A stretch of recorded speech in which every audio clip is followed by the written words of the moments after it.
Hi guys, welcome to another beautiful day in the beautiful life. I should have been prepared. I hope you're doing well. I hope you are enjoying whatever you're doing in this moment.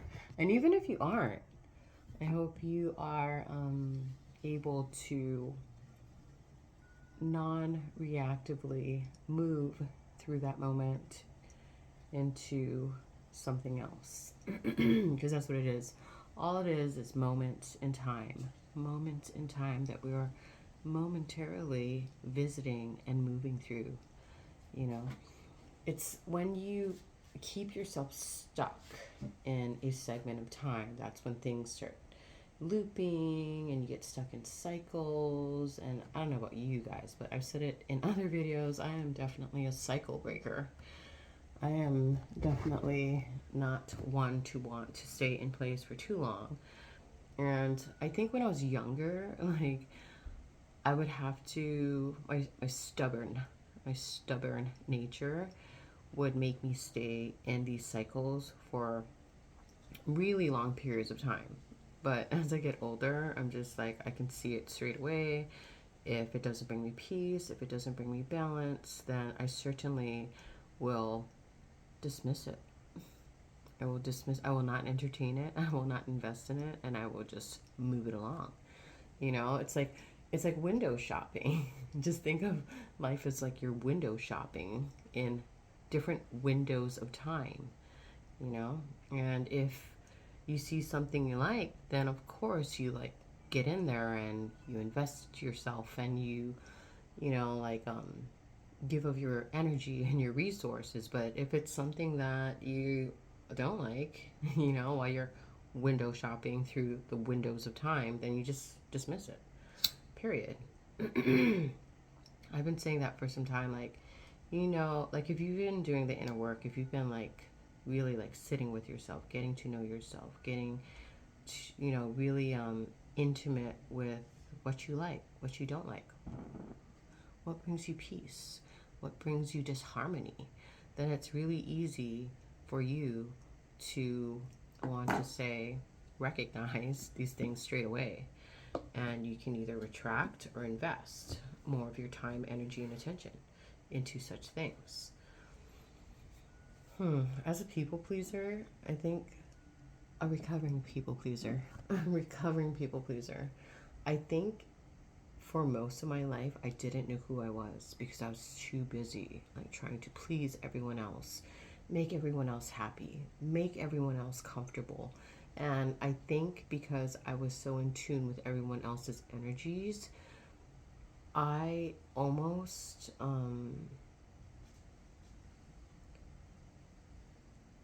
felt comfortable settling for that type of interaction, I suppose, because I was just like, well, you know, I can sense everybody's energy, their emotions, their energies in motion. And whenever somebody is in distress, once I alleviate their distress, it makes me feel better because I can feel them, you know. But a lot of times, you know, I wasn't being myself, I wasn't being authentic to my needs and my wants. And I was draining my energy on people who didn't deserve my energy, you know, people who are ungrateful, people who just would just chuck you to the side of the road when they were done using your energy, you know, using your money, using your resources. They just chuck you to the side. Um, yeah, it was really unhealthy because I was operating from a very unhealthy place, you know. But you see how you take accountability? I take accountability. I take responsibility for my participation in it all. And I also don't guilt trip myself because I didn't know any better. You know, I needed to go through what I went through in order to see what I needed to see and witness what I needed to witness so I could become who I am right now. There's no reason to guilt trip yourself. Although sometimes I do catch myself guilt tripping myself and then I course correct. It's all about course correcting. Um,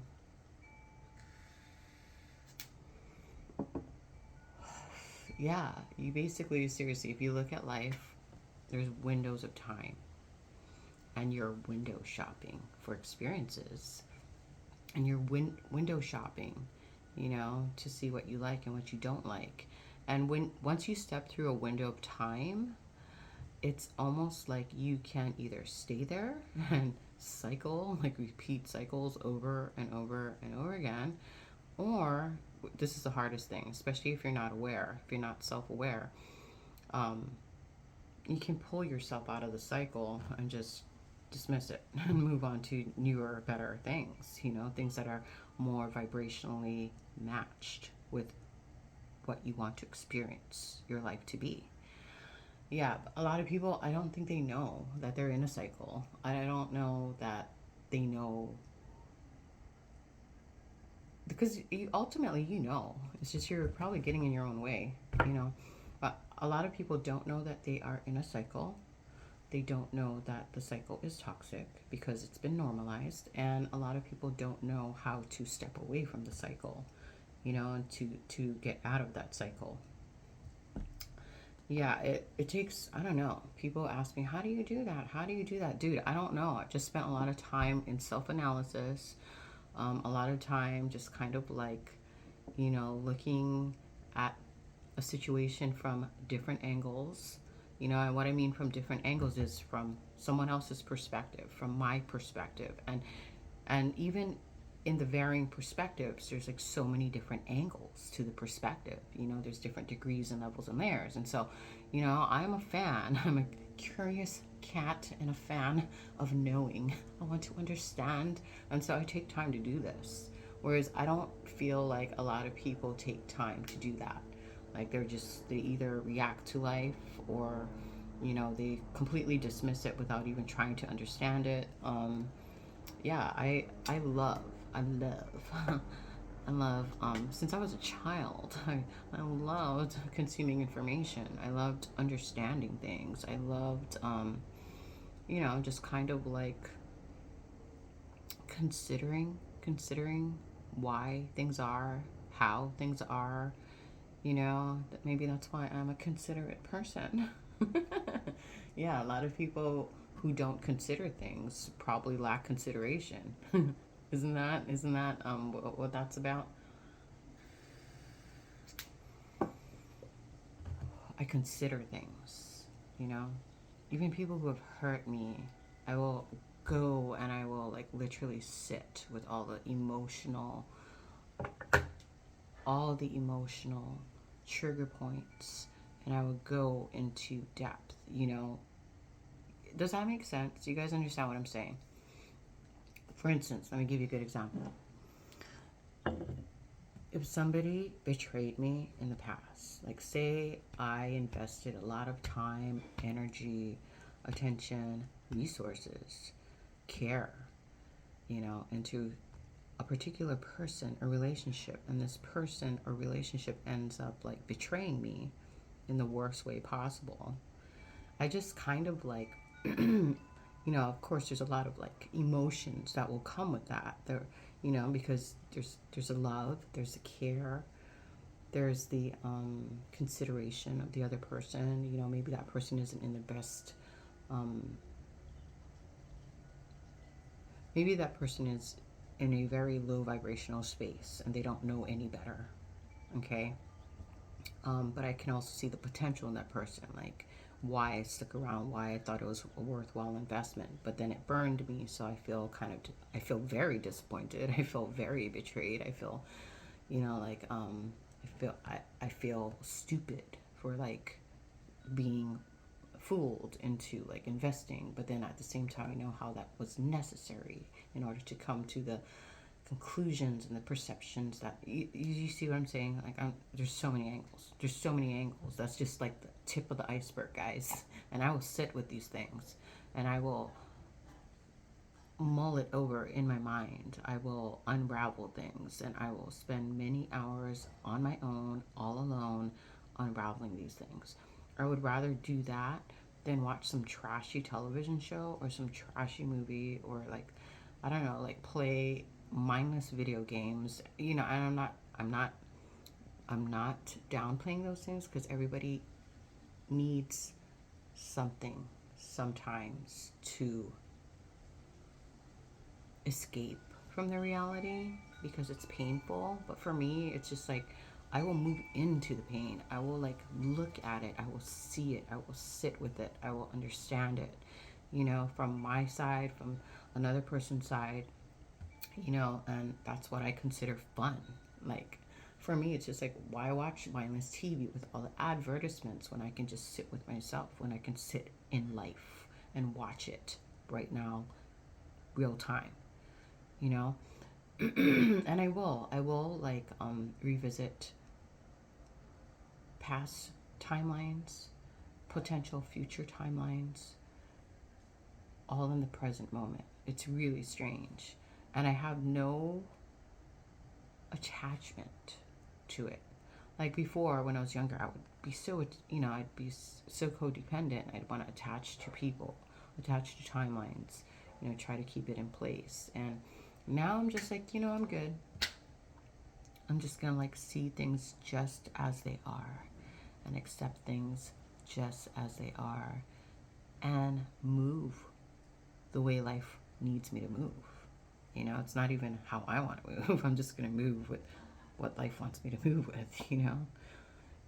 Something is deteriorating. I'm not going to try to hold it together anymore. I'm not going to beg or force or anything. I'm just going to be like, okay, I see like this has run its course. And if I attach to this thing that is obviously in the state of deterioration, I'm going to cause myself to enter into a cycle of suffering, or I could move with the change into a cycle of peace. And peace is my priority, so that's what I've been doing.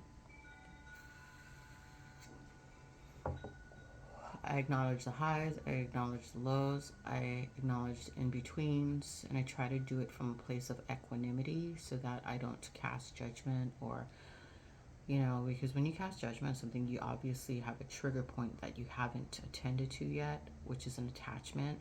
And I'm trying to detach, and love in such a way that I don't need something to make me feel loved because I am operating from a place of love. And you can only operate from a place of love when you are not operating in a place of lack. Because when you're in a place of lack mentality, victim mentality, you always think you're missing something. Like, oh, you know, I need a person to fill this void. I need this thing to fill this void. I need escapism to fill the void. But when you know that you have everything inside of you and you're lacking nothing, then you become your own wellspring of love and joy and peace. And you awaken your own divinity, if that even makes sense. Honestly, I was going to start this video. I had like 3 topics on my mind, and wanted to touch on like 3 different things, but sometimes I don't know where these videos go. Like, I'll just press record, and sometimes I'll just free flow. Sometimes I'll like discuss something that was specifically on my mind. The next video, for sure, I was going to make a video on recognizing manipulation and the different types of manipulation. Oh my God, guys, we are like,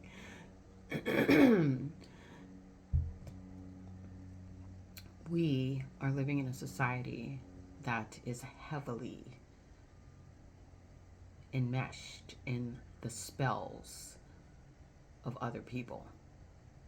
And if you don't recognize them, then you will absolutely be cast. Like, the spells will be cast and you will be operating from that place. It's not even you. It's somebody else. It's somebody else's mental constitution controlling you, if that even makes sense. So yeah, I wanted to like really, like, today I was going to spend some time like really like making a list of different manipulation tactics. And then I was going to hopefully post a video on that so that we can be aware of these manipulation tactics so that we will not be put under someone else's spell. And also you can recognize when you're doing it. You know what I mean? Yeah, magic is real, guys. We're all magicians, or there are greater magicians that are casting an illusion on top of you so that you can do their will. It's very interesting. I was also going to talk about like why we've gone through so many like painful situations. In fact, I could probably touch on that lightly right now. Growing up, I'm sure you had a very traumatic childhood, right? And I feel like a lot of people go, they ask themselves, why? Why is this happening to me? Like, why am I being put under so much pressure and pain? And I think that's what differentiates, like, where a person will either go down the path of an empath or a narcissist, because these people have been exposed to a lot of pain growing up in childhood, even ancestral, I feel. The ancestral information gets passed through too. When they reach that crossroad, it's just like, what do you do with it? Do you take that pain and choose to hurt people and use them and abuse them and make them feel the pain you felt, or do you choose to heal them? And it's like, you can't even heal people, though. It's just like, you need to heal yourself, and then you can kind of guide others towards their own healing process, their own healing journey when they're ready, so either you choose the path of pain or healing. And honestly, I think ideally you want to get the two sides and you want to bind them together so that you use the pain and transmute that into power, which cultivates the healing and the wholeness and the oneness that you're striving for, that balance point that we're all striving towards, I don't know, I'm like talking off the top of my head. I have no idea if I'm fucking making sense, honestly. Narcissist is an empath. Empath is a narcissist. They're the same thing on opposing sides of the spectrum. So, I know, like, there's a lot of people out there that are, like, crucifying and demonizing narcissists, but that person is you. An unhealed version of you. So, like, for me, is even though I will not tolerate narcissistic abuse or their tactics or their manipulation, I definitely won't demonize them, because I understand that they're just really, really fucking wounded people that don't know how to heal themselves. They don't know how to heal themselves, so instead of transmuting their pain and using it for good or beneficial things, they're just kind of like spilling it out over into their life and the lives of others. A lot of them are unaware. They're just really hurt and really, like, I want to say, they probably have a lot of resentment and a lot of hostility, anger, feelings of revenge, because they feel like, they're a victim. Like, why did this happen to me? For me, it's just like, I felt that way. Why did this happen to me? But then when I look back on it, I'm like, oh, cool. Like, it happened to me so I could use that pain as a transformative agent to become more of myself. Sorry if I can't talk, guys. I always do this. I stumble for my words. But yeah, you can either take the pain and turn it into power. You can take that pain and throw it onto others, and that's a difference.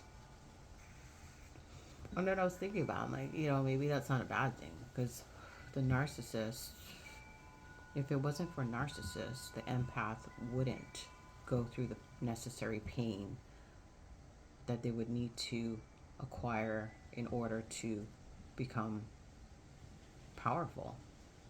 It's like the narcissist is like almost like the catalyst for the empath to awaken to higher versions of themselves.